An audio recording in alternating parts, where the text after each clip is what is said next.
இந்த பிரம்மாண்டமான அண்டவெளியில் நாம் தனித்து விடப்பட்டிருக்கிறோமா அல்லது நம்மைப் போலவே வேறெங்காவது உயிரினங்கள் இருக்கின்றனவா?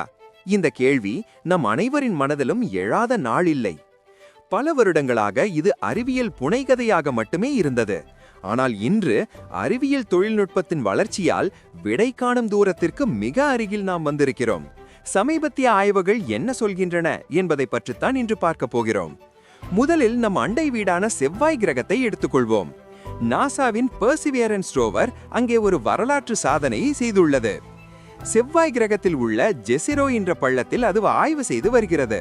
பல கோடி ஆண்டுகளுக்கு முன்பு அந்த பள்ளம் ஒரு பெரிய ஏரியாக, அதாவது தண்ணீர் நிறைந்த பகுதியாக இருந்ததற்கான ஆதாரங்களை ரோவர் கண்டுபிடித்துள்ளது. முக்கியமாக அங்கே உயிரினங்கள் உருவாவதற்கு காரணமான கரிம மூலக்கூறுகளை அது கண்டறிந்துள்ளது. இது நுண்ணுயிர்கள் அங்கே வாழ்ந்திருக்கலாம் என்பதற்கான மிகச்சிறந்த நம்பிக்கையை நமக்கு கொடுத்துள்ளது. அடுத்ததாக நம் சூரிய குடும்பத்தை தாண்டி செல்வோம். விண்வெளியின் புதிய கண்கள் என்று அழைக்கப்படும் ஜேம்ஸ் வெப் தொலைநோக்கி K2-18b என்ற ஒரு புதிய கோளை ஆராய்ந்தது. அங்கு டைமெத்தில் சல்பைடு என்ற ஒரு வாயு இருப்பதற்கான அறிகுறிகள் தென்பட்டுள்ளன. அறிவியல் உலகில் இது ஒரு மிகப்பெரிய விஷயம். ஏன் தெரியுமா? பூமியில் இந்த வாயு பொதுவாக கடல்வாழ் உயிரினங்களால் மட்டுமே உருவாக்கப்படுகிறது. இது வேற்று கிரக வாழ்விற்கான ஒரு வலுவான சிக்னலாக கருதப்படுகிறது.